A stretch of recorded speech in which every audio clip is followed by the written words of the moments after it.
Ikhwan akhwati seluruh penjuru dunia yang sedang mengikuti acara manaqib online internasional malam. Pada malam hari ini yang saya cintai, yang saya banggakan. Yang ingin saya sampaikan pada malam hari ini yang santai-santai, yang ringan-ringan, yang tidak menutup kemungkinan ada sesuatu kalau boleh dikatakan ada manfaatnya bagi kita. Semuanya berdasarkan sabda Rasulullah SAW dan bisa jadi yang ingin saya sampaikan ini adalah banyak yang terlupakan. Paling tidak ada 5 hal yang ingin saya sampaikan pada malam hari ini yang sering kita lupakan. Ini sabda Rasul. Yang pertama begini, eh, apa namanya? Kita sering mendengar ya, sering mendengar ungkapan dari pengarsa Abah. La yasilul makhluk ilal kholik ila bil akhlak. Seorang anak manusia itu tidak akan sampai ke hadirat Allah Subhanahu wa taala kecuali menggunakan kendaraan. Dan kendaraan yang harus dipakainya adalah berbentuk akhlak. Nah, ini yang akan saya sampaikan adalah materi-materi akhlak yang mungkin di bawah tanda kutip agak terlupakan. Yang pertama, Rasul melarang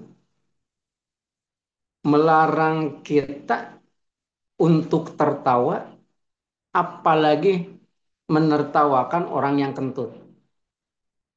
Ini masalah-masalah sederhana. Masalah sederhana karena betapa gitu ya, aib seseorang itu sendiri harus ditutupi meskipun hanya sekedar kentut. Kasus yang pernah muncul ke permukaan adalah sekali waktu Rasul dijamu apa ya buah-buahan segar berbentuk jeruk oleh seorang sahabat. Begitu dicicipi ternyata jeruk itu rasanya masam. Rasul kalau memiliki sesuatu itu nggak segan-segan untuk membagikan kepada para sahabatnya. Tapi pada waktu dikasih jeruk, itu ternyata tidak diberikan kepada orang lain. Disantap langsung sendiri oleh beliau. Setelah habis, ada seorang sahabat yang berani bertanya, mengapa dimakan sendiri ya Rasul? Orang lain nggak kebagian. Ternyata dijawab oleh Rasul, nggak usah banyak ngomong. Ini jeruk rasanya asam. Ya, yang saya khawatirkan kalau saya bagi kepada saudara-saudara, kepada para sahabat, nanti ada sahabat yang berkomentar. Ini jeruk asam semacam begini masa disuguhkan kepada Rasul? Kira-kira semacam begitu. Itu harus ditutup aib semacam demikian. Nah ini dalam konteks yang lebih luas lagi. Barangkali kita dalam keseharian, apapun hobi kita, apapun profesi kita, bisa saja kita sedang santai, sedang mancing umpamanya, bareng dengan teman-teman. Tiba-tiba ada yang kentut. Kita ini dilarang untuk tertawa. Apalagi menertawakan. Itu adalah aib. Gitu ya. Ini kan masalahnya masalah kecil ya. Tapi bisa jadi besar gitu. Jadi ada satu ungkapan hikmah yang begitu indah. Kun pisatril uyubi kalail. Jadikan menutup aib seseorang itu sendiri tak ubahnya seperti malam. Pada waktu siang hari, karena ada cahaya matahari, semua bisa terlihat oleh kita. Tapi pada saat datangnya malam, apapun yang terlihat, itu semuanya ditutupi oleh gelapnya malam. Nah, kira-kira semacam begitu. Mau besar, mau kecil, aib seseorang itu perlu untuk ditutup. Bukan malah disebarluaskan. Itu yang pertama. Ini yang kedua. Ini semuanya adalah akhlak. Yang kedua begini. Kalau eh, salah satu ya, salah satu cara kita menghargai Allah Subhanahu wa taala, ternyata jangan suka menggunakan pakaian untuk sholat subuh yang pakaian tersebut bekas kita pakai tidur. Ini kan hampir nggak pernah tersentuh masalah-masalah semacam begini. Kita pakai baju tidur, apapun bentuknya, apa khusus untuk tidur ataupun pakai baju biasa hanya terbawa tidur. Nah, ternyata Rasul mengatakan salah satu cara menghargai Allah Subhanahu wa taala, baju yang bekas dipakai tidur itu sendiri jangan dipakai untuk sholat subuh. Gitu. Nah, ini kan menarik ya untuk dikaji ini. Dalam artian memangnya kenapa? Ya nggak usah ditanya memangnya mengapa gitu. Sebab kan apabila dikaitkan dengan apa dengan kemungkinan-kemungkinan bisa jadi itu ya bisa jadi terdapat hal-hal yang tidak kita inginkan.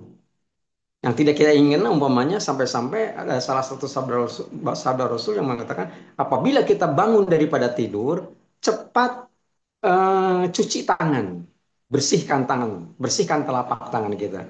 Memangnya kenapa? Aina batat. Selama kita tidur, ini tangan kita ini tidurnya di mana? Artinya jangan-jangan apa ya telapak tangan kita berketayangan kemana-mana, meraba-raba yang kita sendiri nggak sadar. Nah, yang tidak disadari semacam demikian itu perlu diantisipasi. Nah, ini maksud saya, mengapa baju bekas dipakai tidur tidak Nabi sangat menganjurkan untuk tidak dipakai pada waktu melaksanakan sholat subuh. Yang dikhawatirkan adalah tidak menutup kemungkinan ada semacam tetesan-tetesan air yang kita sendiri tidak sadar nempel pada pakaian kita, padahal yang menetes itu adalah sesuatu yang terlarang. Bisa saja begitu. Apalagi jangan sampai yang umpamanya celana dalam nggak diganti selama 3 hari dipakai untuk melaksanakan sholat. Nauzubillah summa nauzubillah. Harus diperhatikan ini sabda Rasulullah Shallallahu Alaihi Wasallam. Kita apabila bercermin berkaca nih kepada apa yang dilakukan oleh pengarsa Abah, masya Allah, tabarakallah, indah sekali. Beliau selalu tampil necis pakaiannya. Karena apa? Karena itu, Ustaz. Karena menghargai Allah Subhanahu wa taala melebihi daripada yang lainnya. Itu kira-kira semacam begitu ya.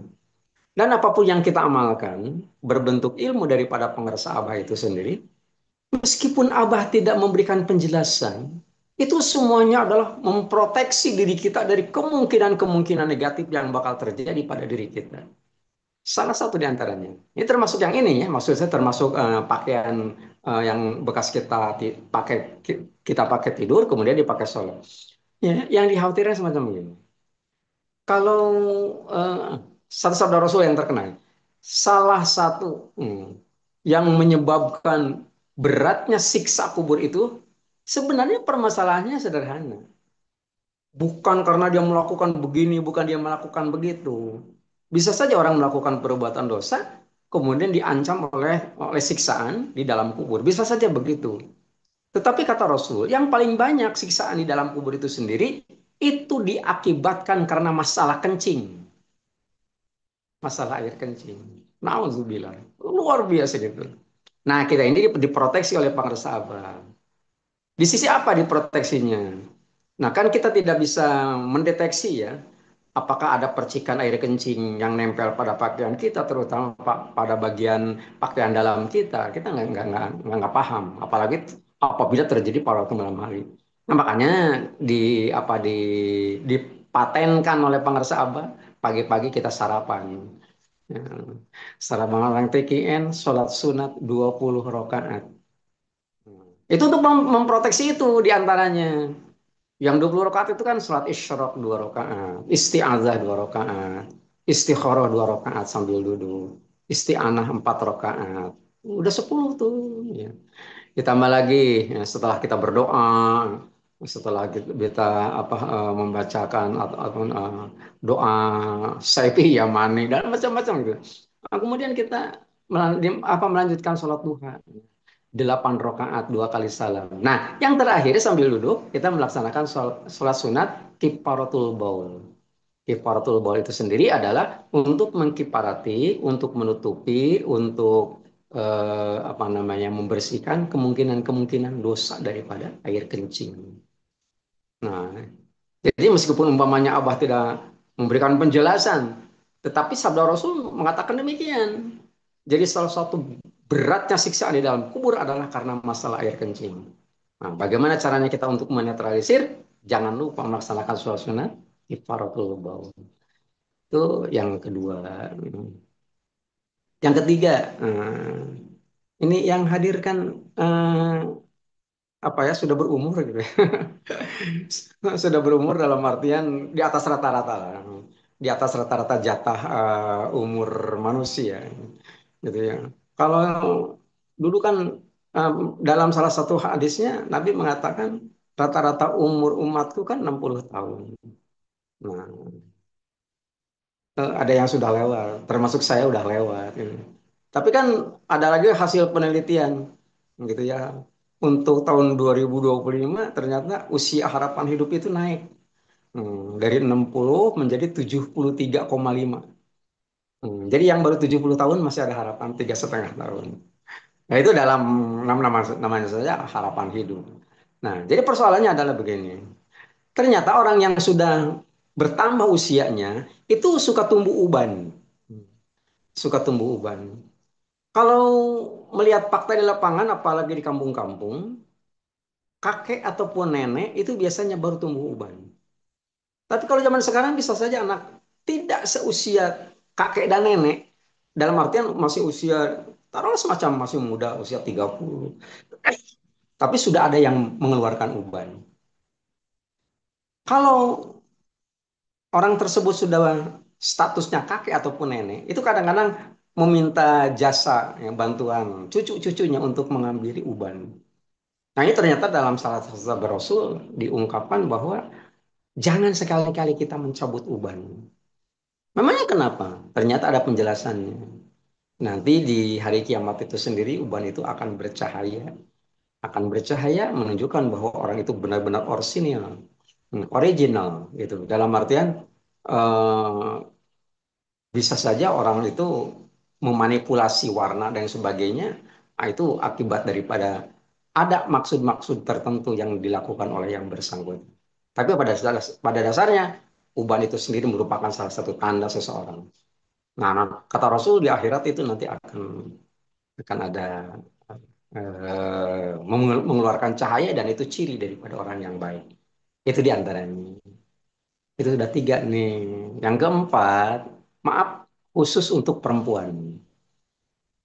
Eh, Laki-laki boleh dengar gitu ya. Tapi penjelasan ini adalah untuk perempuan. Begini, mohon maaf apabila memang ada kalimat yang tidak pas yang saya sampaikan ini. Persoalannya sederhana. Seorang perempuan itu, maaf, alat kelaminnya terkadang punya masalah. Masalah itu umpamanya masalah terkait dengan penyakit. Gitu. Sudah barang tentu dokter lebih mengerti, lebih paham tentang penyakit yang ada pada kelamin. Gitu ya. Ini kan yang hadir juga ada beberapa orang dokter gitu. Nah, ini persoalannya sederhana. Rasul memberikan penjelasan begini. Maksud saya begini, kalau ternyata pada alat kelamin itu mengeluarkan penyakit-penyakit apapun bentuknya, maaf saya tidak paham tentang penyakit itu. Rasul hanya menyampaikan begini, untuk mengatasi persoalan-persoalan yang terkait dengan alat kelamin perempuan, jangan lupa seorang perempuan itu sendiri untuk membaca dua Asmaul Husna selepas melaksanakan sholat subuh. Apa itu?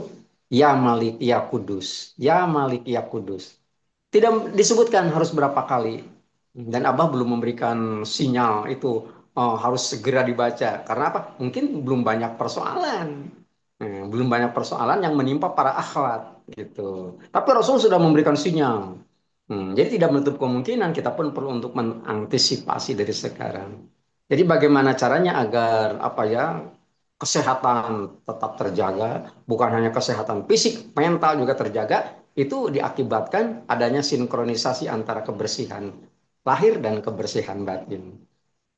Tapi ini disebut hanya untuk perempuan. Jadi hanya akhwat. Jangan lupa, selepas melaksanakan sholat subuh, itu kan asmanya pendek. Gitu. Ya Kudus, ya Malik, ya Kudus, ya Malik, ya Kudus. Beda lagi dengan apa? Dengan wiri kemalaikatan gitu ya. Nah, sekarang kan malam Senin. Jadi orang yang lahirnya pada hari Senin, malam ini kan harus dianjurkan oleh pengarang Sabah lewat maklumat untuk membaca dua Asmaul Husna, Rahmanur Rahim, sebanyak 333 kali. Nah, selesai membaca dua Asmaul Husna, Rahmanur Rahim, kemudian kirimkan Asmaul Husna itu sendiri kepada malaikat penjaga. Malaikat penjaganya siapa? Bernama Karmaya Yail. Al-Fatihah. Selesai. Itu kan yang diajarkan oleh pengarang Sabah. Nah, jadi sekali lagi jangan lupa itu ada kalimat semacam begitu. Yang terakhir dari saya, mungkin kita lupa gitu ya. Nama kita eh, bisa saja tercantum di neraka. Bisa saja begitu. Memangnya kenapa?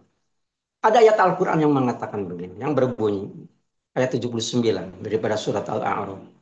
Walaqad zara'na li jahannama katsiran minal jinni wal insi lahum qulubun la yafqahuna biha walahum a'yunun la yubsiruna biha walahum azanun la yasma'una biha ulaika kal an'am bal hum adallu wa ulaika humul ghafilun. Kalimatnya kan begitu gitu ya. Jadi ini kan kalimatnya kalimat resmi di dalam Al-Qur'an. Ya, meskipun kadang-kadang untuk bisa lebih memahami kita ini kadang-kadang membaca terjemahnya.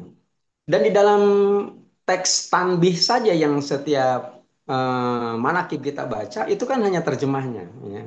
Eh, Tolong menolonglah dalam kebaikan dan takwa. Itu kan surat surat apa ya surat apa ya Al-Maidah ya ayat 2 ya. Ta'awanu 'alal birri wat taqwa. Kemudian An-Nahl 112. Ya. Itu kan yang dibaca adalah terjemahannya. Kan teks aslinya wa daraballahu masalan kalimatan thayyibatan Mas wadaraballahu masalan eh, qaryatan aminatan mut apa ya tak yati ukulaha kula rizkin apa begitu kira kalimatnya. Kemudian anugerah daripada Allah Subhanahu wa taala itu sendiri sebenarnya sudah begitu melimpah. Tapi penyakitnya hanya satu.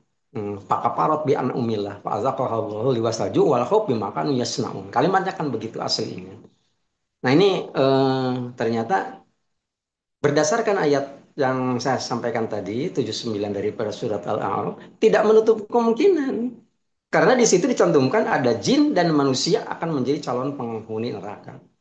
Nah, mungkin khusus bagi para ikhwan yang ikhwan akhwat yang sudah ditakin ini tidak berlaku. Tetapi pada gambaran umumnya, nama seseorang itu bisa tercantum di neraka. Tapi nama itu sebenarnya bisa dihapus gitu ya. Bisa dihapus itu berdasarkan sabda Rasul apabila kita membaca sesuatu, membaca doa, doa itu adalah dicantumkan di dalam Al-Qur'an. Dan bukan saja bukan saja nama kita, nama kedua orang tua kita berdasarkan sabda Rasulullah Shallallahu alaihi wasallam. Jadi di sela-sela doa yang kita panjatkan kepada Allah Subhanahu wa taala tidak salah manakala kita menyisipkan juga doa tentang itu. Allahumma a'tik riqobana wa riqoba abaina wa ummahatina minan nar. Pendek sekali gitu ya. Nah, jadi itu juga sudah termasuk ke dalam kategori proteksi kita dipelihara oleh Allah Subhanahu wa taala lewat jalur mahabbah kepada Syekh Mursyid yang diajarkan berdasarkan maklumat pengersabah. Allahumma a'tik riqobana wa riqoba abaina wa ummahatina minan nar. Nah, ini kan termasuk hal-hal yang kita menganggap sepele semacam semacam bacaan tasyahud, tahiyat akhir, at-tahiyatul mubarakatus sholawatut thayyibatullah. Begitu selesai tasahud, asyhadu alla ilaha illallah, kemudian baca sholawat, kemudian sholat kita dipandang tidak sah manakala kita ini belum menyentuh mohon perlindungan kepada Allah Subhanahu wa taala dari berbagai fitnah. Gitu ya. Allahumma inni a'udzubika min apa-apa yang ujung-ujungnya wa min fitnatil masihid dajjal. Baru kita diizinkan oleh pengarsabah untuk mengakhiri sholat. Nah, jadi kalau boleh saya kerucutkan, salah satu akhlak yang bisa saja kita melupakan atau mungkin jarang tersentuh ya dalam kajian-kajian itu ternyata memang merupakan bagian terpisahkan daripada yang disampaikan oleh pengarsa Abah yang menjadi ilmu bagi kita semua. Sekali lagi, yang pertama, jangan suka tertawa, apalagi menertawakan orang yang kentut. Yang kedua, apabila kita ingin menghargai Allah Subhanahu wa taala, cirinya adalah jangan suka memakai pakaian bekas tidur dipakai untuk melaksanakan sholat subuh. Yang ketiga, jangan mencabut uban karena itu merupakan anugerah daripada Allah Subhanahu wa taala. Bagi akhwat jangan lupa habis sholat subuh baca dua Asmaul Husna. Ya Malik ya Kudus. Nah, sementara di sela-sela doa yang kita panjatkan kepada Allah Subhanahu wa taala, ada doa yang bisa menghapus nama kita, nama kedua orang tua kita daripada neraka. Allah apa itu? Allahumma a'tik riqobana wa riqoba abaina wa ummahatina minan nar. Demikian, meskipun tidak terlampau sistematis, mudah-mudahan bermanfaat bagi kita. Paling tidak kita bisa tahu apa yang harus kita lakukan dan apa yang harus tidak kita lakukan agar hari ini bisa lebih baik daripada kemarin. Mengamini doa paten pengarsa Abah, Allah berkahi semuanya, Allah berkahi segalanya, Allah berkahi selamanya dengan karomah guru agung. Yang mulia pengarsa Abah Awas radhiyallahu anhu. Al-Fatihah. A'udzu billahi minasyaitonir rajim. Bismillahirrahmanirrahim. Alhamdulillahirabbil alamin arrahmanir rahim maliki yaumiddin. Iyyaka na'budu wa iyyaka nasta'in ihdinas siratal mustaqim. Siratal ladzina an'amta 'alaihim ghairil maghdubi 'alaihim waladdallin. Amin. Sekian kurang lebihnya mohon maaf. Wassalamualaikum warahmatullahi wabarakatuh.